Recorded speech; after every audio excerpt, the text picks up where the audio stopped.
नमस्कार दोस्तों। भगवत गीता में भगवान श्री कृष्ण ने अर्जुन को उपदेश देते समय अपना विराट रूप दिखाने से कुछ क्षण के लिए माया से मुक्त किया था। यह सारा चराचर जगत माया के वशीभूत हैं।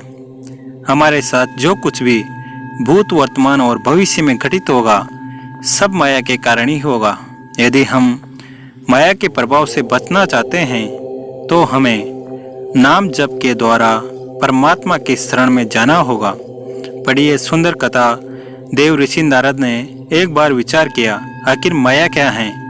जिस माया ने पूरे जगत को भ्रम में डाल रखा है उसमें ऐसा क्या है, मुझे यह जरूर जानना चाहिए।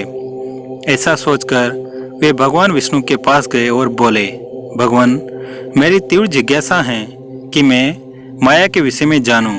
इस ब्रह्मांड में आप ही ऐसे देव हैं जो मुझे ये बता सकते हैं कि वास्तव में माया क्या होती है और लोग जब माया के जाल में फंसते हैं तो वे कैसा अनुभव करते हैं। भगवान विष्णु नारद की जिज्ञासा समझ गए और बोले, जरूर बताएंगे, थोड़ी प्रतीक्षा करो।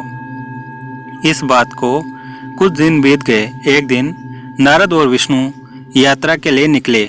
मार्ग में उन्होंने नारद से कहा, थोड़ा जल लेकर आओ।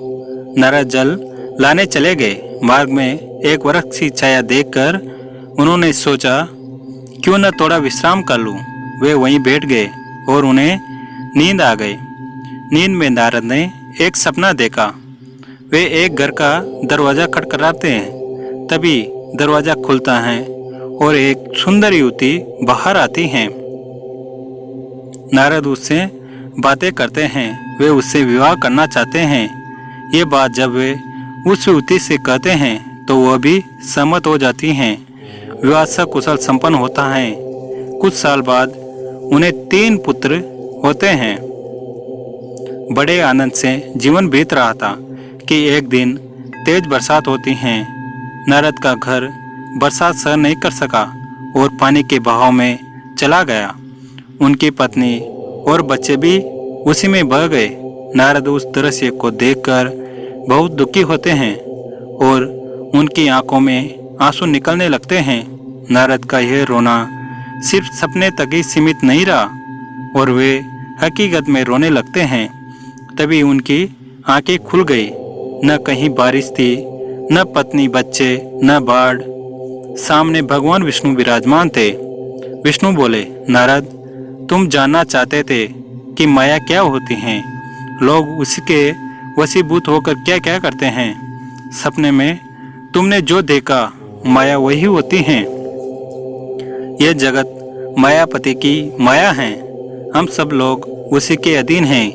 काम, क्रोध, लोभ, मोह और अहंकार इस माया के अस्त्र हैं जो हर इंसान को कभी न कभी अलग अलग तरीकों से घायल करते रहते हैं। इसलिए कोई कितना भी कहे कि मैं माया के पार चला गया हूँ तो यह बात अत्यंत दुष्कर है।